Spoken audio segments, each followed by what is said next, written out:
When I first looked at this guy, I thought we were looking at the Messina mine, perhaps the old number 5 shaft, because it's got almost a powdery white coating over some of the crystals. Just the matrix, actually quite possibly it is from the old number 5 shaft. So here we look for the elusive adroite and papagoite. I don't think there's any in here. Oh, I don't see it. I'll run it by my wife and see if I can see some. I just generally enjoy the form of this piece.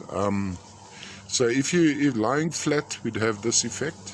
Going around like that, sort of an undertone of green, which would most likely be some epidote included. And then looking from the top down, we'd have this effect.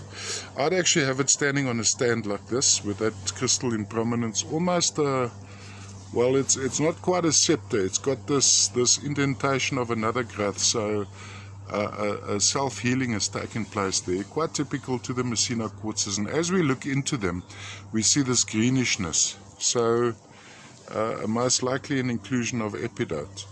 All the way from South Africa, from the old number 5 shaft. Interesting enough, the Messina 5 shaft was dug on prehistoric diggings where they used to dig for copper, and then the mines, the formal mining started, and they actually sunk shafts on the prehistoric diggings.